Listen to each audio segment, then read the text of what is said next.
देवगड हापूस आंब्याचे उत्पादन यावर्षी आलेल्या मोहरावरून समाधानकारक असणार असे दिसून येत होते.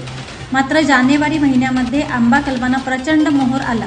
मात्र या मोहरावरती ट्रेक्स या रोगाने थैमान घातल्याने हातातोंडाशी आलेले पीक पूर्णतः नामशेष झाले. त्यामुळे मोठ्या प्रमाणात औषधांची फवारणी करून देखील त्याचा काही उपयोग होणार नसल्यामुळे आंबा बागायतदार हतबल झाला आहे. ट्रेप्स या रोगाची पाहणी करण्यासाठी कृषी विभागाचे अधिकारी कातवण या गावात गेले असता बागायतदारांनी अधिकाऱ्यांना चांगलेच फैलावर घेतले. महागडी औषधे वापरून देखील ट्रेक्स हा रोग नियंत्रणात येत नसल्यामुळे येथील शेतकरी बागायतदार हतबल झाले आहेत. औषधांवर एवढा खर्च करून देखील ट्रेक्स हा रोग नियंत्रणामध्ये येत नसल्यामुळे यावर कृषी विभाग कोणते ठोस कारवाई करणार असा सवाल देखील यावेळी संतप्त ग्रामस्थांनी उपस्थित केला. की या वर्षीचा जो कीटकनाशक फवारलेले आहेत ट्रिप्सच्या संदर्भातील त्याच्या संदर्भात आम्ही सगळे शेतकरी आज तुम्हाला सांगतो आम्ही 1 रुपया पण बिल भरणार नाही. यावर तुम्ही काय तर तुम्ही तुमच्या स्तरावर काय निर्णय घ्या. तुम्ही काय ते दुकानवाल्यांनी सांगा, दुकानवाले पुढे काय ते निर्णय कळवा. तुम्ही काय कंपनीला ह्या सगळ्या ग्रामपंचायतींचे हे घ्या, प्रस्ताव घ्या, यांच्याकडे मग हे जास्त काहीतरी ते ह्या अधिवेशनात वाचापुरली तर नाहीतर ते राहणार झोप. आता इलेक्शन आले हे आले कोण बघणार गेलं पूर्ण गेलं बघा, पूर्ण पिकलं. हे जे आंबे दिसतात ना हे पहिले या थ्रिपच्या आधीचा आहे. हे थ्रिपच्या आधीचा आंबा आहे हा. नंतर नाही पैसा कधी होतो आंब्याचा? दुसऱ्या टप्प्यातला आंबा जेव्हा होतो भरपूर आंबा होतो त्यामुळे थोडंसं पैसे होतात. भरपूर आंबा होतो.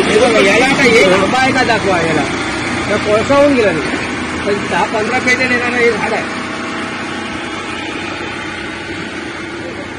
आम्ही सर्व समावेशक त्याच्यात आम्ही टाकत आहोत. त्याच्यासाठी आम्ही थोडंसं वस्तुस्थिती बघतोय. पुढच्या आठवड्यात भेटाल सगळ्या मुद्द्यावर आम्ही हात घालू.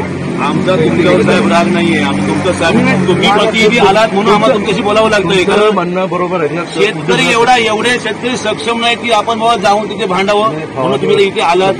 काय माहिती तसं मराठवाड्यात उद्या आमचा हात आहे आणि तुमच्या भावना एवढं एकदम बरोबर. लढतायत शेतकरी. काय शेतकरी सोबत मूग गिळून गप बसतो कोकणातला शेतकरी. तसं हा प्रॉब्लेम मूळ तो आहे. त्यामुळे काय कोणी किती काय बोललं की काय बोललं नाही पालत्या गडावर पाणी त्याच्यात कसं माहिती आहे भावनिक काय वाटलं आणि मी तुम्हाला म्हणजे मी तुम्हाला भेटतो आणि मग तुम्हाला काय ते सांगतो मी पर्सनली वागळेच बघा. जर आमच्या शेतकऱ्यासाठी तुम्ही तुम्हाला हात जोडून विनंती करतो काहीतरी प्रयत्न करा. सगळ्यामध्ये तुम्ही प्रतिक्रिया व्यक्त केली सगळ्यांच्या मते बरोबर, नो डाऊट. त्याच्यामध्ये वस्तुस्थिती आहे आणि स्पॉन्टेनियस येस. आणि दुसरी गोष्ट कशी माहिती हतबल झालाय शेतकरी. झोपत नाहीये काय कीटक आहे ना डिसेंबर लागला की सुरू झाला साहेब. तुम्हाला सांगू मसाला मारून बघितलं, फिनेल मारून बघितलं, गोमूत्र मारून बघितलं, मुंग्यांची पावडर रामबाण मारून बघितली. बरोबर आहे. आता शेवटी त्याच कलमाच्या मुळात गळफास लावून घ्यायची मिळाली.